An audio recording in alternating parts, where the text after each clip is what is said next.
Hello, and welcome to the Stewardship Network's monthly webcast. My name is Rob Luzinski, and I'm the community coordinator at the Stewardship Network. I would first like to tell you a little bit about the Stewardship Network, and then we will get into the presentation for today. So, a little bit about us. TSN is a 501c3 nonprofit organization with an award-winning 20-year history. We are now serving 20 plus place-based TSN member communities across the Great Lakes with emerging presences across the country.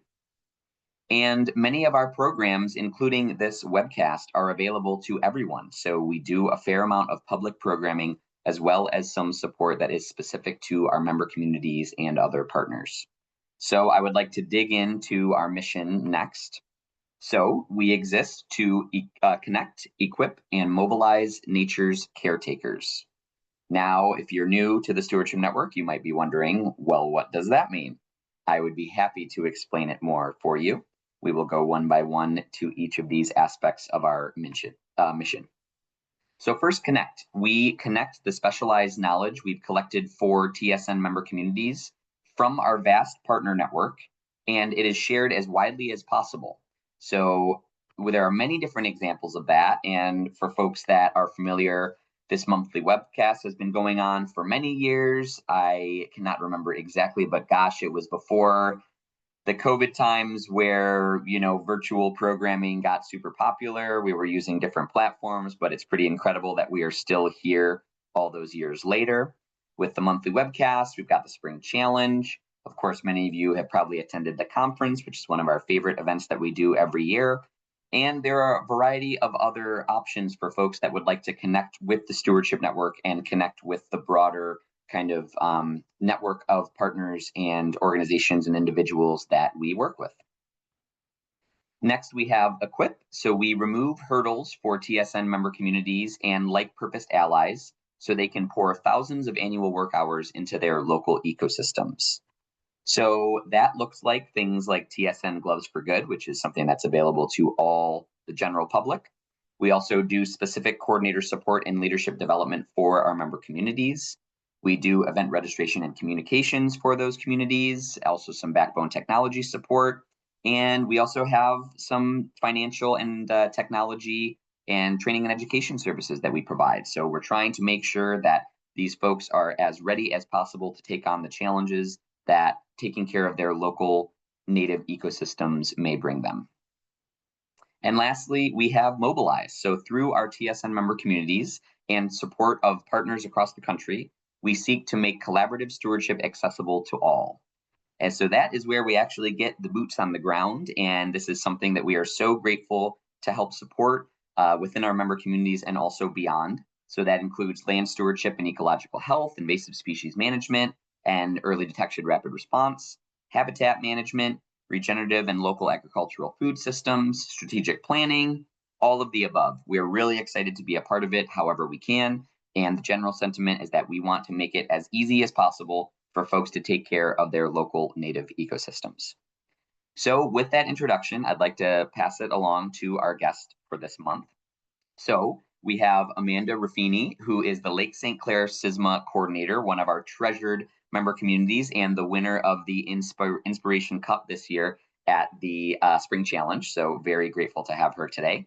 And the topic is spotted lanternfly, identification, impacts, and management. So with that, I would like to offer to Amanda to take it away. Okay. Hi, everyone. Make sure, Rob, you can see my screen okay? Actually, not quite yet. So if you want to try sharing it again, I just unshared mine. Let's try this.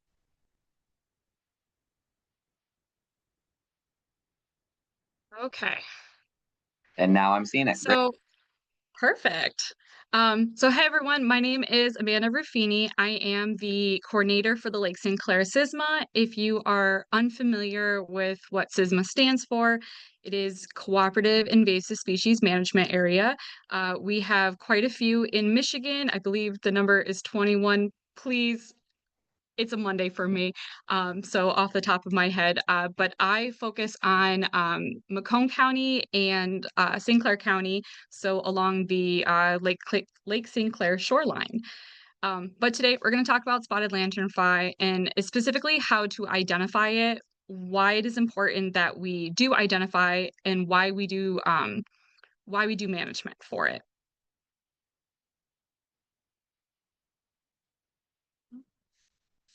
Okay.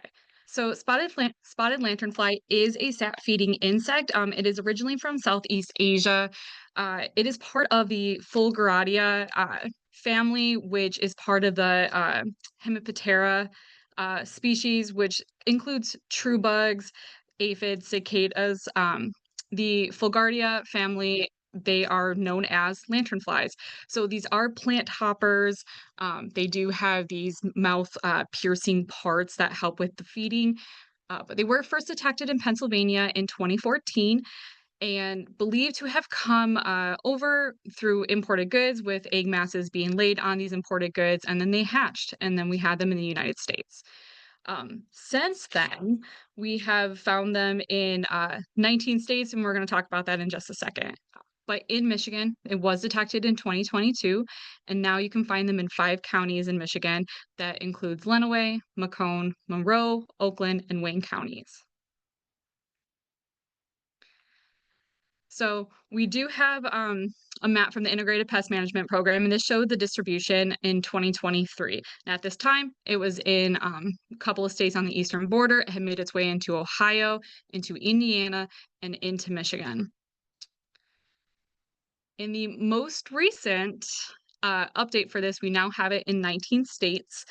So it did from Pennsylvania in 2014. It made its way over to Delaware in 2017. In 2018, it was found in New Jersey and in Maryland. In 2020, in New York. And in Michigan, it was actually first discovered in that there were dead adults. It wasn't until 2022 when we found live spotted lanternfly in Oakland County. From there, it includes Virginia, Massachusetts, Indiana, Rhode Island.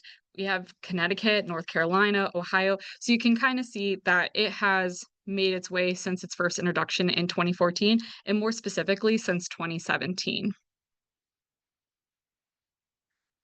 So let's kind of talk about the life cycle of spotted lanternfly.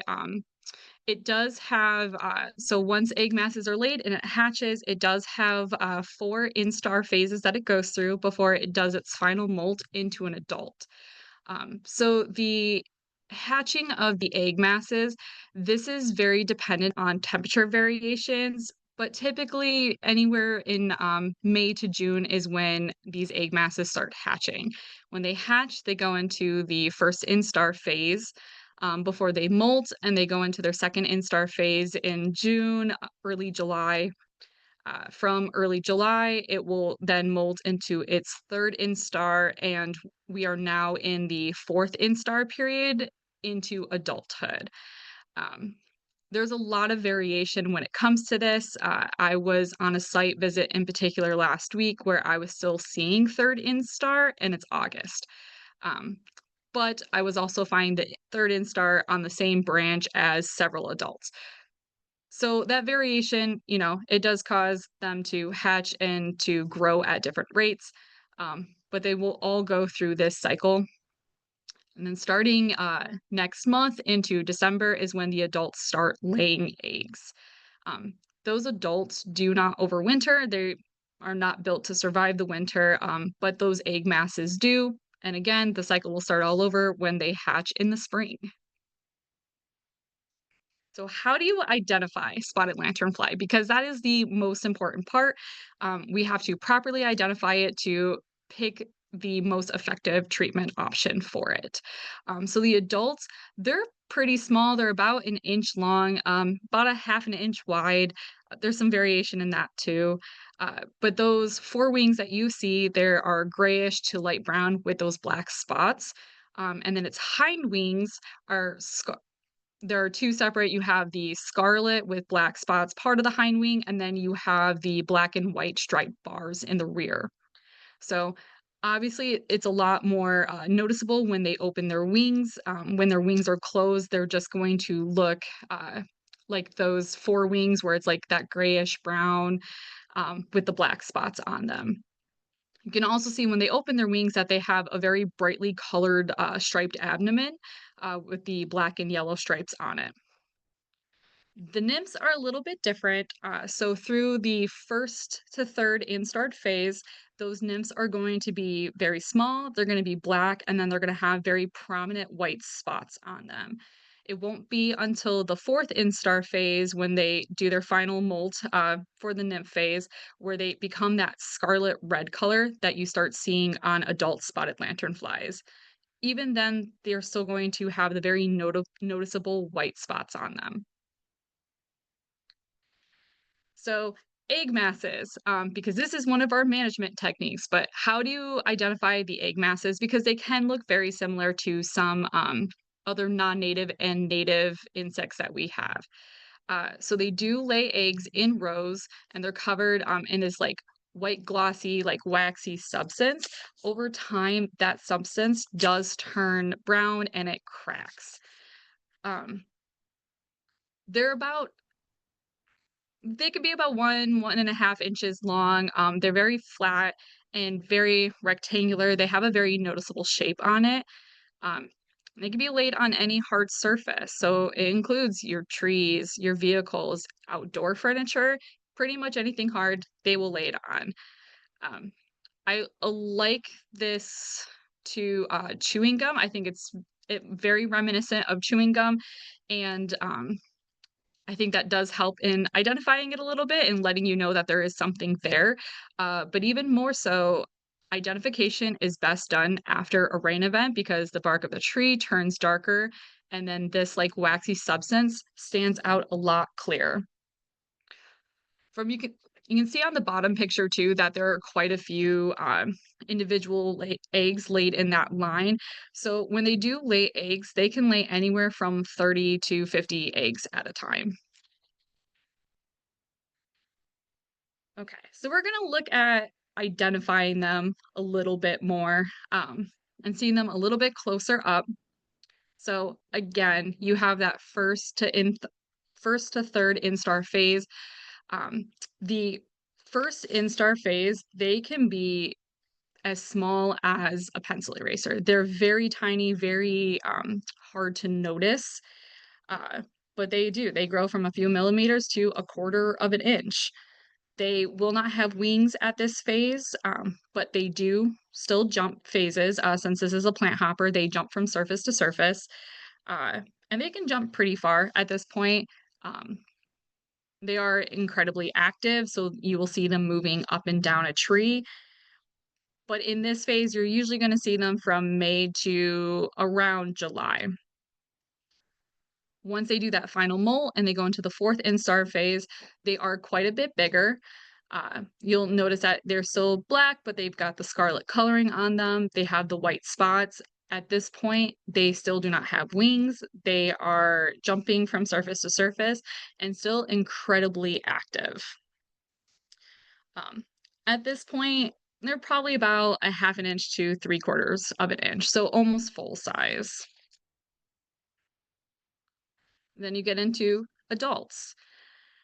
So once they do that final molt, you can see what they look like with their wings closed versus with their wings open.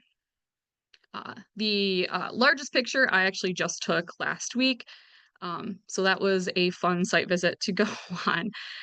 But you can see with the wings closed, it's far less noticeable. It tends to blend into the tree a little bit more, but you can see that light gray on the wings, the black spots. Um, And when, again, they open their wings, you're gonna see the scarlet on them. They're gonna look very different from a lot of natives or other non-native insects, but we will kind of look at the lookalikes in comparison to that. But you will see these on the trees from July to December. They're gonna start laying eggs at this time too, so they won't be adults for very long before they start laying their eggs. Even in the adult phase, these are still plant hoppers. So while the name tells you lanternfly and you think, oh, it has wings, it can fly, um, they're not relying on flying as their main source of transportation.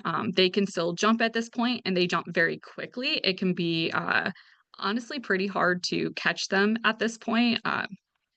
because they can move very fast. Um, that said, they can still, through a combination of walking, jumping, and flying, move about 3 to 4 miles a day if they're not being spread in other ways. So they do have a distance. It's just mostly not going to be by flying. And they're still pretty active. The information has changed a little bit, but the adults are not as active as the nymphs. So they're not crawling up and down the tree as much as the nymphs do at this point, but they still do move up and down the tree to feed on the tree. So we do have our lookalikes, things that can closely resemble our spotted lanternfly at the different stages. So on the top row, you can see the early nymphs versus the fourth instar nymph versus spotted lanternfly with its wings open and closed. Um, so large milkweed bugs, these can be confused for nymphs at some points, especially because it has a scarlet coloring on the back.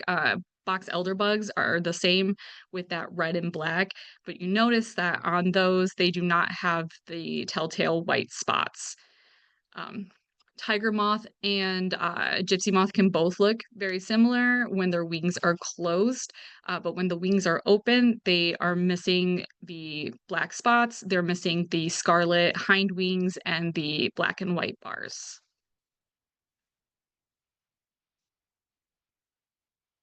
So, what do spotted lanternfly enjoy? What are the host plants? Um, Spotted lanternfly does prefer tree of heaven, which is another invasive species. But just because spotted lanternfly prefer tree of heaven is not required to complete their life cycle. And in fact, they've been found to use over 70 species of plants as host plants. So that includes grapevines, it includes hops, it includes fruit trees such as apple trees. They are found on maples, walnut, willows, oaks. They they can use a lot of plants, and that is very concerning, especially in my area where we have a lot of vineyards and apple orchards. They can use all of those trees. They really do have a large ability to adapt to different plants. But spot tree of heaven, you'll notice. So we have a picture of tree of heaven. This is a young one, relatively new, not mature yet, but it's going to have that smooth, spotted, light gray bark. Um, And the leaves, you're gonna find that they are 1 to 3 feet long with about 11 to 25, like, narrow leaflets on there. Um, and those leaflets, they're lanced with smooth margins, so that's very important because it can look like other, native plants such as, sumac, and, you're always definitely double checking. Is when this plant flowers, especially too, you'll notice that it has a like a rotten peanut butter smell to it. It's not the best smelling tree. So if you're usually smelling that, you're seeing the lance smooth margins on the leaflets, you probably have tree of heaven. Um, but this one, it flowers from, into June. Here's the thing, once it starts flowering though, and once it starts, losing all of that, spotted lanternfly, they might jump to a different plant. So there are a couple of, like, hosts and associations that come with spotted lanternfly in the different months. So once tree of heaven no longer provides the nutrients that spotted lanternfly need through the season, they are more likely to jump to a different host plant in different months to fulfill that need. So you can see that the nymphs really enjoy grapevines all the way, from May through July, and then adults are using grapevines from August through the rest of the year. Very different from black walnut, where you might find the nymphs on the black walnut in the early summer, but not in the late summer for adults. So this kind of gives you an idea of maybe where they're going to, what plants they might be associated to at different months.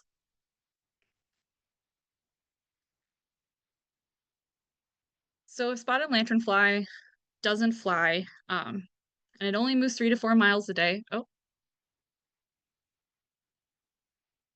How is it spreading the way that it is since we are finding it in 19 states now? And unfortunately, the answer is us.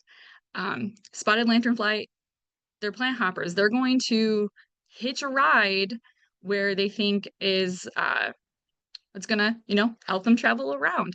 So your vehicle, trains, semi trucks, they are able to jump onto these vehicles and they are able to move around with them and move those long distances. They're great at attaching themselves to a surface and staying on that surface. So you would think, oh, they're on a vehicle, we're on the highway, we're going 75 miles an hour, they're going to fly off. That's not necessarily the case. They can hold on pretty tight. And that's what makes them very effective hitchhikers to be able to do that.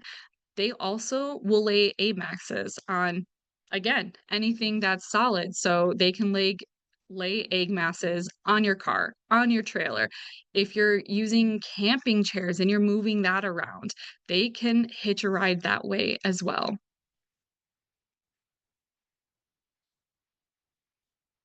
So the big thing is then is why do we care? Why what is it that spotted lanternfly is doing that is going to impact us? Why should we why should we care to identify it? So while spotted lanternfly is not going to cause the outright death of a tree, it is a plant stressor. So this means that the spotted lanternfly and the nymphs, they have these tiny, like straw-like mouth parts that they will insert into the tree, and they will suck out the sap. From that, they excrete honeydew, which is a sugar water. It is like a partially digested sap that they can leave all over. So they leave it on the tree, they can leave it on native vegetation that's under their host plant, they can leave it on your vehicles. And this can create sooty mold. And that sooty mold is going to cause damage to the tree. It really makes it susceptible to diseases or unfavorable weather conditions and can ultimately lead to the dieback of the tree. Um, Not only that, they're leaving this all over your sidewalk, the plants, your car. They are going to this honeydew is going to attract wasps, bees, ants. It's going to be a nuisance. It is a problem when you do have a bunch of bees that are swarming an area. I'm allergic to bees. That is not the thing that I would like to be around with my EpiPen. So personally, I don't want to deal with swarming bees around my home because of spotted lanternfly. But even more so, we talk about the impacts that this has to fruit trees. Fruit trees are one of the host plants for this. Um, and in the death that we're seeing in plants, they tend to be more related to fruit trees and grapevines and causing dieback. But the sooty mold that also grows on the honeydew can impact the look, the taste, and the smell of the fruit. So if you have an apple orchard and you are you have spotted lanternfly that is swarming trees and causing an issue, that may change the taste and the look of the apple. They may not be so sellable at that point or usable for food, for anything like that. So that can become a problem. It can also impact wildlife. We're talking about changing habitat. That sooty mold, it left on the leaves, it makes it harder for the tree to conduct photosynthesis. So now we start seeing early dieback on that tree.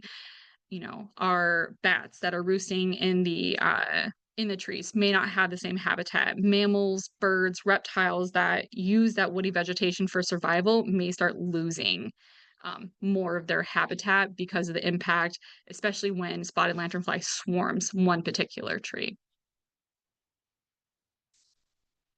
So, what can we do? Um, we know that this is an insect that it's going to be here. We are going to have to find ways to live with this insect. We have it in 19 states. It's going to keep moving. That is not what we like, obviously, but it is kind of the reality that we're starting to live with. So the big thing that we can do is prevent the spread and minimize it. So we want to keep population numbers low. We don't want to be moving this insect from place to place. So you may have seen in other campaigns the don't move firewood. It's a it applies fantastically to this as well. So if you are in an area and you have firewood, we always ask don't take firewood out of the area that you're burning it in. Especially if you're going from state to state, don't transport firewood across state lines.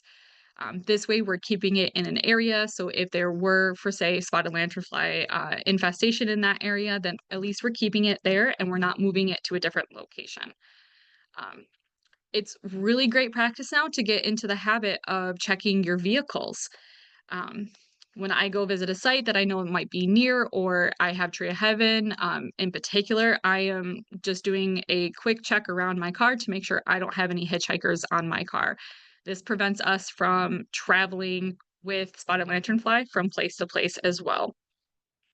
If you work in an area with trains, we are checking those as well and working with them to do those checks to make sure, trains go distances, they go through several states. So we're making sure that they are not moving anything like this as well. Check your outdoor equipment.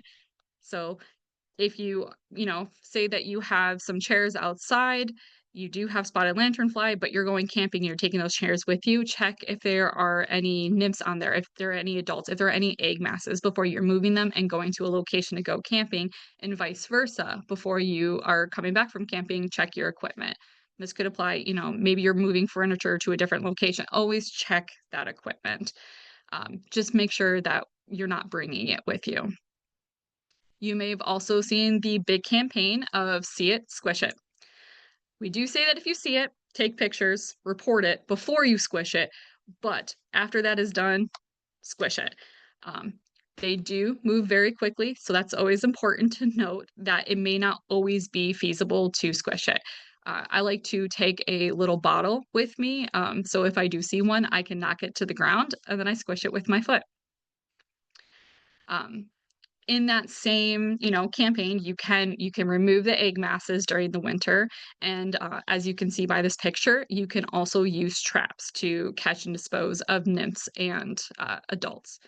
We're going to talk about the trap a little bit here in a second. And as always, we're monitoring and reporting. Yes, this might be an insect, that is in 5 counties. We may have it now, but we still want to report. We still want to check how it is spreading and know if it is spreading quickly through other areas. Okay. No, we'll talk about the trap now. Um, But so you see the trap that is attached to the tree. The difference, we have made these traps in the past. I usually use milk jugs for them to crawl up into, but a plastic bag is great for this. You can actually make these at home. There's fantastic step-by-step guides on how to build these. You can also get them through Home Depot. You can get them on Amazon. They're pretty easily accessible now. And what you do is you tie this trap around the mid height of the tree. And as the nymphs are crawling up the tree, they go onto the netting. It starts funneling them into the bag, and then they can't get out. So it is a great trap for that. I will tell you that those types of traps, they work better for the nymphs than they do for the adults. The adults at this point are a little bit less active than the nymphs. They're not climbing up and down per se, but you will still catch adults with this. There are other options that you might find in homeowner guides for management, for sticky traps, something like that. That is an option. I personally stay away from using the sticky traps because that does impact other wildlife as well. So I'm not trying to harm native wildlife or anything like that. So I tend to stay with these types of traps. They're very easy to build. You can get netting and like garden stakes, essentially a Ziploc bag and the top of a milk jug container, and then you just hot glue it all together. And those are great. You can also take care of the egg masses during the winter. So you can use a plastic card or one of the little paint things that you see, and you can just scrape them off. And if you do that, you want to scrape them off into a plastic bag that contains hand sanitizer or alcohol. Um, you're going to scrape them into the bag, but you're going to keep them in the bag. So you never want to dump it out. There isn't a certain amount of time. You want to permanently keep it in that solution to kill them off. You can also scrape them off and squish them. Uh, that is another alternative, but just know that if you do choose to squish them, it takes a bit of pressure to do that. If you do not squish them all and they essentially like pop, you can scrape them off and they can still hatch in the spring. So, still an option. Just make sure that you're doing a thorough job of smashing the egg masses. I didn't include it on here, but you may find some information on using a shop vac. They're very quick to jump. You you'd actually you'd be surprised. They move very quickly for a plant hopper. Uh so you can use a shop vac to suck up the spotted lanternfly. Um Typically they would die if during the vacuuming process, but always as a recommendation, give it a couple of days before you empty the shop vac just to ensure that they are dead. Spotted lanternfly cannot survive more than 48 hours off of a host plant, so leave it for 2 days and then you can dispose of it in a black trash bag.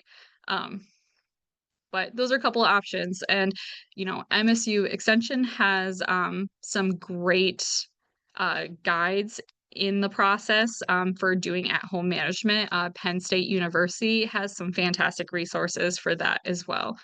You could probably tell from a lot of these slides that Penn State was responsible for the information, and that's because they were, Pennsylvania was the original site. They they have a lot of good homeowner resources now.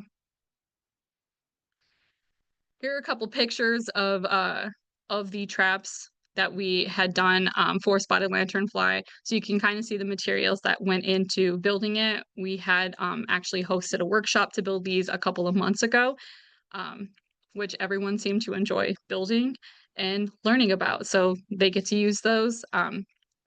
If you do have Tree of Heaven on your property and you choose to use a homemade trap or you buy one from Amazon, you can treat Tree of Heaven. And then what you do is you would place these on a couple of the trees and then treat the rest of them. And we call these trap trees. So you're kind of like you're killing the Tree of Heaven, their host plant. You don't have anything else around. They're going to hop to the live Tree of Heaven. Uh, so we make a trap for them. And then, they're on there and they're crawling up into the bag.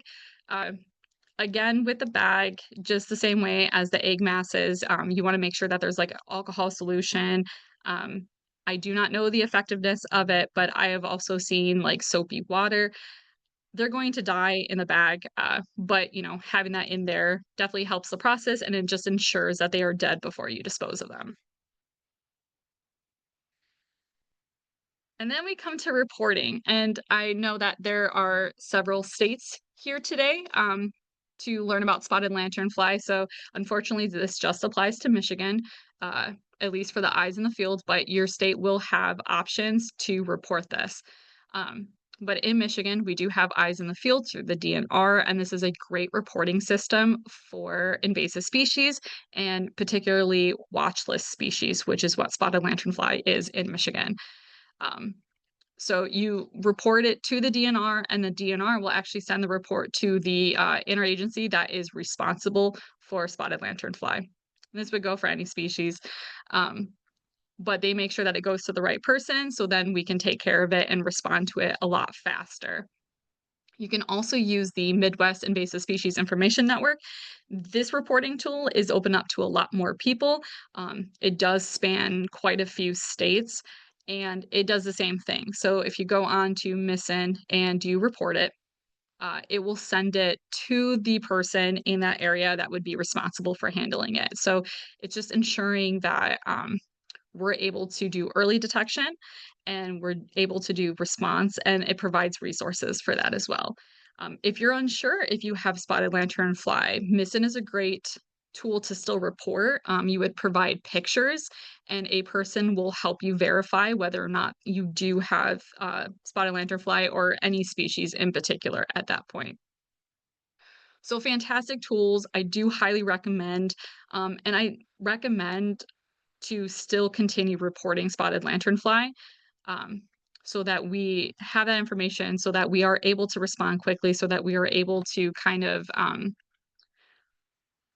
put our resources to helping people manage that. And I understand I provided a lot of information in a very short amount of time. So after today, you're always welcome to ask me questions. If you are unsure of what CISMA may be in your area, please feel free to reach out to me and I can help you with that. If you're from out of state and you still want some more information, please, this is what we are here for. I spend most of my day doing community engagement and outreach and providing information on these types of species, so I am always available. Uh, as you can see at the bottom of the slide, we are funded by the Michigan Invasive Species Grant Program, so this is what we do. And on that, I will put it back to Rob. Thank you so much. It was a great presentation. Obviously, not the problem that we would all like to be dealing with, but it's important to be armed with information and resources on how to, manage this invasive species. So I wanted to turn it over to a couple questions that we got, and I want to encourage all of our attendees to please continue sharing your questions in the chat, or sorry, in the Q&A function within Zoom, if you have any that you'd like to share. And then Amanda, maybe if you want to go back one slide just to leave your contact info up while we have this conversation, or you could stop sharing, whichever you prefer. That's great. Cool. So from Holly, the first question we have is, out in the field in the past week, I've noticed pale fourth instars.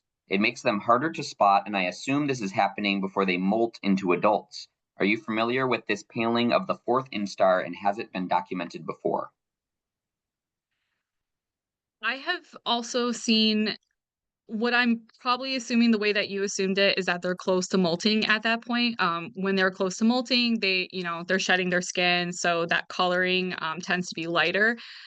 But that is a great question if that is in particular what they are doing. Um, so I have seen it, and that's what I've attributed to, but I'd be happy to follow up to find that information for you to verify that.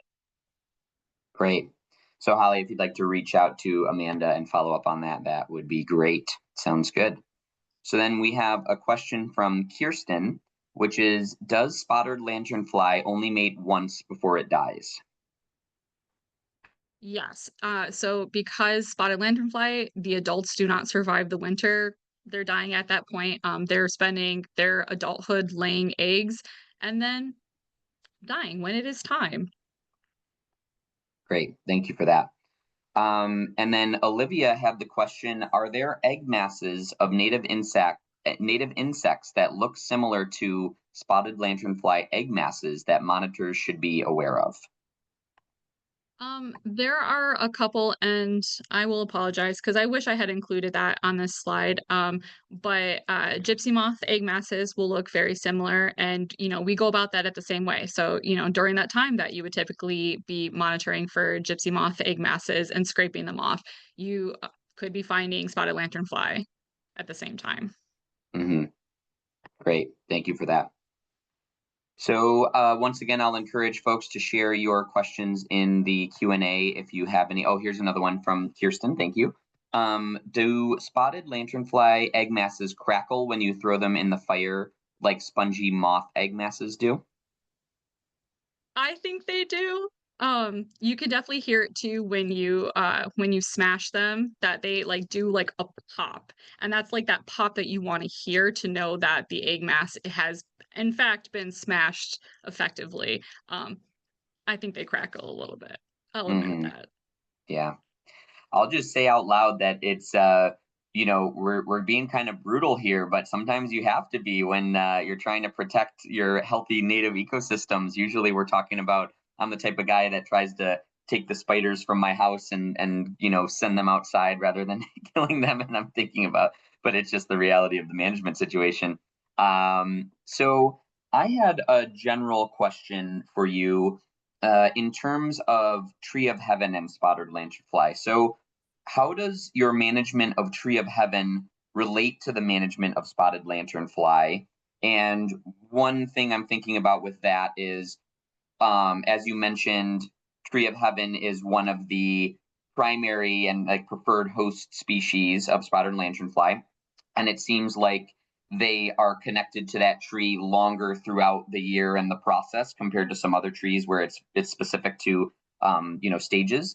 And so I'm just curious, how do you kind of prioritize or combine your efforts with tree of heaven maintenance and control and your spotted lanternfly control? Yeah. So tree of heaven isn't required, right? So if you eradicate the tree of heaven, it's not going to eradicate the spotted lanternfly. And in fact, it's not going to do much to the spotted lanternfly populations because there are over 70 species that they would prefer that they also like, even though tree of heaven is their primary one. So if you just kill the tree of heaven outright, the spotted lanternfly is just going to jump to a different host plant. Um, just like I mentioned with the trapping, you can create trap trees with the tree of heaven. So it's decreasing the amount of tree of heaven in the area. So, um, we're using herbicide to handle tree of heaven. It's one of the only ways, unfortunately, for effective management. And, say that we have a clearing of 20 tree of heaven. I might keep three of them alive so that I can put traps up and try to funnel them to those traps. So managing tree of heaven in itself isn't going to do anything, but we can manage tree of heaven in a way that still lets us manage spotted lanternfly. Yeah, that totally makes sense. And I'm also curious. I mean, it seems like an interesting.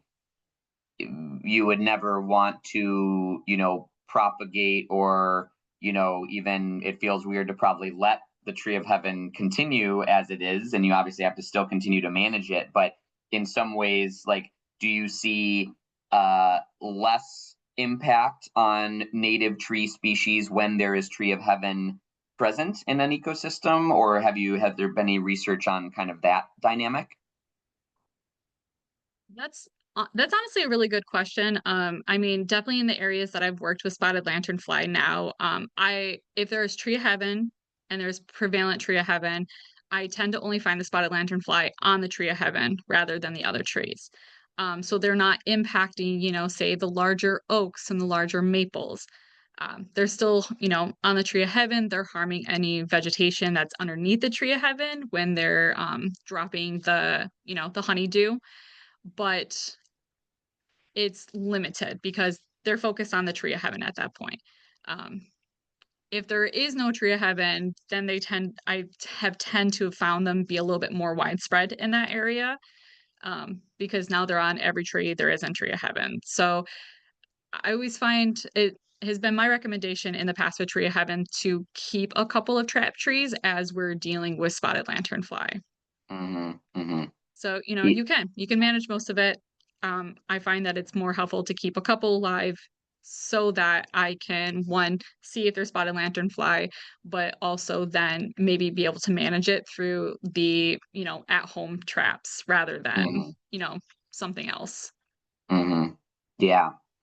Thank you for that. And then another follow-up question kind of related to that is, so obviously we're worried primarily about the negative impacts that spotted lanternfly would have to species that we treasure and care about, whether that's, fruit tree species, et cetera, or it's, native plant species, et cetera. What are the impacts to the tree of heaven from the spotted lanternfly? Like, do we see that tree of heaven might be easier to manage in the presence of spotted lanternfly, or like that the populations decrease or are less hardy? I'm just curious if we see the same level of negative impacts to tree of heaven versus other species that might be impacted. The tree of heaven would still, in some way, shape, or form, be impacted, in that, honeydew falls on the leaves, it creates a sooty mold, the trees aren't able to photosynthesize, But since tree of heaven is also a very effective invasive, um, we find this when we're treating tree of heaven that it can respond to stressors very well. So, say you have a tree of heaven and you decided that you're going to treat it, and maybe you don't treat it the way that is recommended, or maybe it wasn't the right herbicide, or something. Um, Tree of heaven can shoot uh, plant suckers everywhere, and I have seen it take over lawns. Um, and just little immature plants. And that's not even including the fact that tree of heaven seeds and can produce saplings that way. Uh, if spotted lanternfly is stressing the plant so much, it's still going to be able to respond in the same way. Um, but tree of heaven and spotted lanternfly, it's its preferred host because they are from the same region. These are two species that have long interacted, have adapted to each other. So I just don't find the same impact on tree of heaven that I would other species. Yeah, that totally makes sense. That kind of gets to the meat of my question, which was, it almost seems like Tree of Heaven is better suited to be resilient to some of the negative impacts versus some of the other species that might be impacted. So we have a couple other questions that have come in through the Q&A, and thank you everybody for being engaged and continuing to stick around with us. So one question is, any advice for controlling the sooty mold that can come with Tree of Heaven on your preferred tree species? I don't have any recommendations on that currently. This is still something that we are learning as we go, and learning new information every day. Spotted lanternfly is relatively new to my area compared to when it was first detected in Michigan. So it's one of those, like, unfortunate, like, once the mold starts growing on the tree, it's very hard to just get rid of. I haven't found any really good information on, like, if you were to prune, like, say it was just on a stem or a couple of leaves, like, if pruning is effective. We are still getting that information on, like, how to best handle if spotted lanternfly is there and that mold is already growing. Yeah, thank you for that. And totally okay, of course, to not have the answer, but it is an interesting question because thinking about, what are the parts of the life cycle that are the most impactful to the trees, right? And then what are the things that we can maybe address the negative impacts, even if there is a presence of spotted lanternfly. So another question, have there been any attempts to look into biological control of spotted lanternfly or finding predators for it from its native areas? So that's a fun one. So as of now, we don't have a biological control for spotted lanternfly. Most of our, say, our bird species don't find the taste of spotted lanternfly all that well. That could be because Tree of Heaven has that rotten peanut butter smell. It could be the way that spotted lanternfly are feeding on it. They taste like that. Birds aren't very interested in it. Um, I've personally, and I would love to learn more about this and follow up more on this, have, like, heard from people that more birds are starting to feed on the spotted lanternfly in areas where there isn't Tree of Heaven. So we may find that if we are managing Tree of Heaven, and they don't have they start tasting different, right? That maybe it's a possibility that our own native wildlife will start feeding on it. There is no, like, information on that, and, we always talk about correlations, not causation, vice versa, but it's interesting to, like, see if that is the way that things can go, that eventually our native wildlife will start feeding on them.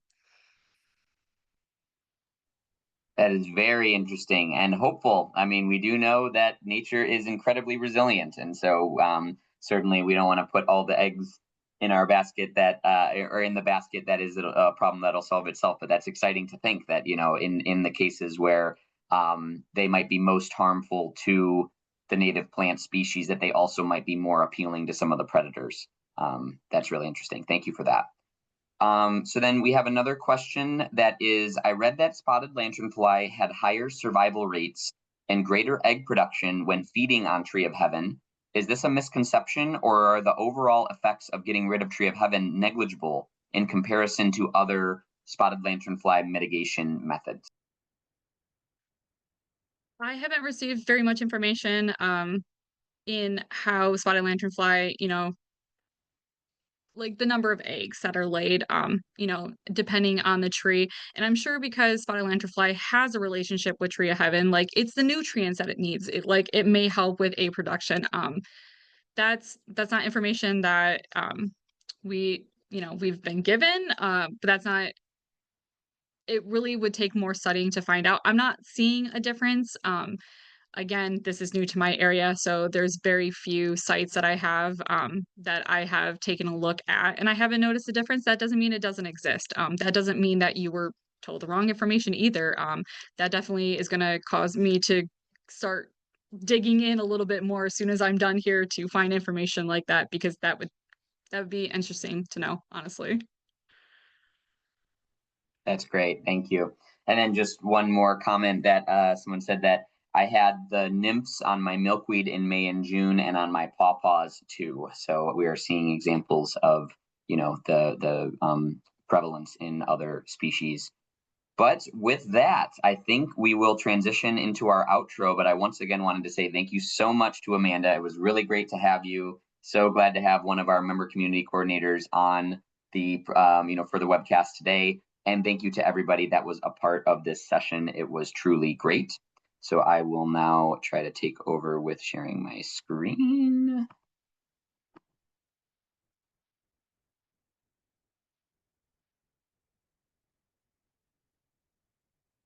All right, so I hope you are seeing that now. But we would like to encourage you to become a regular for these webcasts. So you can register for upcoming episodes of interest. It's always on the second Wednesday of the month, in the Eastern time zone's noon hour. And we'll always send you a morning reminder via email as well. So if you want to visit stewardshipnetwork.org/webcast, you can learn about all of the upcoming webcasts that we have available for you to register for today. So we have coming up in September, we have Urban Sanctuaries, Greening Faith Spaces and Climate Justice with Tiffany Jones of the National Wildlife Federation. Then in October, we have Scaling Stewardship Outcomes and Impact Through Collaboration, Findings from the Field with Amy Mickle and Sharon Farrell, both associates of the Stewardship Network. And then in November of this year, we have Using Plants to Control Buckthorn with Mike Schuster with the University of Minnesota. And with that, once again, thank you all so much for being a part of the webcast this month. We hope that you will tune in next month and to all of our future webcasts. And until then, have a great rest of the month and take care.